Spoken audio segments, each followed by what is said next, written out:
L'ho chiamata 100 volte servo del faraone, oggi non posso sbagliare, ce l'abbiamo qui davanti. Servitore del faraone, un'espansione ricca, ricchissima di carte trappola che andiamo poi a vedere. La carta di copertina è Limite dei Mille Occhi e non dovrebbe stare qui. Non dovrebbe stare qui perché Upper Deck decide di inserire nel servitore del faraone, seguendo un attimo i rimpasti che ci sono in OCG, che dovete sapere che per noi le nostre edizioni sono delle fusioni di due espansioni in OCG. Poi magari di questo ve ne parlerò in futuri video se vorrete, se GOT Community Italia avrà piacere di trattare anche questo argomento. Partiamo subito, saltiamo Sovrano della Magia e passiamo a Servitore del Faraone. Jinzo è sicuramente la carta più iconica del set, ma anche una delle più importanti a livello collezionistico in Yu-Gi-Oh! Jinzo, dovete sapere fin da subito che si poteva trovare solamente all'interno dei booster provenienti dai box, non dai blister. I blister erano quei cartoncini con all'interno la bustina.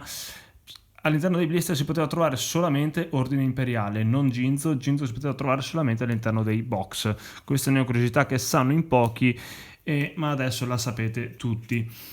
Jinzo, attenzione, è una carta che non è mai stata stampata in Servitore del Faraone originale, ovvero la prima uscita, non in prima edizione. Questo perché nella distribuzione in Italia hanno fatto un gran pasticcio e si potevano trovare solamente le prime edizioni di Jinzo solamente all'interno dei box, ma non hanno mai fatto un Jinzo all'interno delle bustine Unlimited. Dove trovate Jinzo? Jinzo lo potete trovare nella ristampa di Servitore del Faraone all'interno della Legendary Collection che uscì all'interno della promo del 2007, se non erro. Se qualcuno conosce l'anno esatto mi vuole correggere, molto volentieri. Jinzo, se è vero che nega le carte trappola, è anche vero che all'interno di Servitore del Faraone ne troveremo ben 42 carte trappola nelle 105 carte che compongono il set. 105 carte che si dividono in due secret, Jinzo e Ordine Imperiale, che vediamo dopo. Anche lì c'è una bella chicca molto curiosa. 10 ultra, 10 super, 17 rari e 66 comuni. Stiamo tranquilli perché da Servitore del Faraone in poi le carte rispetto alla versione nordamericana saranno esattamente le stesse rarità e numerici. Per fortuna non ci saranno più i pasticci che abbiamo visto con LDD e SDM. Allora, partiamo subito. È un set che si inserisce nel contesto della seconda stagione di Duel Monsters, ovvero le fasi iniziali del torneo della città di Domino, e ovviamente troviamo quelle carte che sono giocate dai protagonisti come Yugi, Joe, Mai e anche qualche carta giocata da Maku. In termini di rarità ci sono all'interno 4 super short print. Una ovviamente è già una trappola, vediamo se ce l'ho subito qui. No, vabbè, sono Desideri Solenni, Idolo dei Mille Occhi, che è il mostro normale da 0-0 che vediamo più tardi, che compone nella fusione per creare Limite. Le altre due non me le sono segnate perché evidentemente non erano importanti.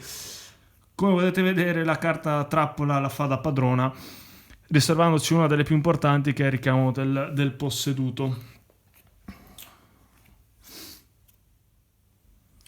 In questa pagina Cessate il fuoco e Sepoltura prematura sono due carte veramente importanti, come saprete meglio di me voi giocatori del GOT format. Eccola qui la nostra super short print Desideri Solenni, che permette di ottenere 500 life points a turno in favore di incrementi e decrementi diretti ai life points. Bello anche vedere che comunque nel suo complesso tenta anche di reintrodurre mostri normali, riservandoli anche valori di attacco importanti, come Fratello dell'Arpie, 1800 punti di attacco, che finalmente trova un sostituto a Genio della Lampada che si poteva trovare all'interno del mazzo introduttivo Kaiba. Una carta molto iconica, è Combattente delle Lame, che per fortuna l'hanno riservata, ultra rara. Carte magia, carte trappola rilevanti, in questa pagina non ne troviamo se non rimozione dei limiti poi per il deck di tipo macchina. Pescatore leggendario, una delle carte più iconiche che troviamo nell'anime, che rappresenta il personaggio Maku all'interno del set. Rimetto limite al suo posto e anche qui si può vedere come più o meno si prova un attimo a rimpolpare il set di carte mostro normali. Forza attacco Goblin, 2300 di attacco, una carta rilevante, verrà poi giocata anche all'interno del mazzo vincitore VCS del 2004. È un'altra cosa che magari ne parleremo più avanti, i tornei mondiali. Eccola qui, Ordine Imperiale, curiosità. Se Ginzo lo potevamo trovare solamente in prima edizione, solamente all'interno dei box, Ordine Imperiale si poteva trovare solamente, ma c'è ancora qualche blister in giro, solamente all'interno dei blister. Un blister prima edizione può partorire solamente come secret Ordine Imperiale. Altra curiosità, Ordine Imperiale è la prima carta rara segreta introdotta all'interno dei set. Prima di Ordine Imperiale erano tutte carte mostro. Un'altra cosa curiosa è che se Ginzo impedisce alle carte trappola di attivarsi, Ordine Imperiale lo fa esattamente il contrario, ovvero per le carte magia. L'espansione, vi ho già anticipato la prossima, che è il Labirinto dell'Incubo, ma questo ne parliamo in un altro video.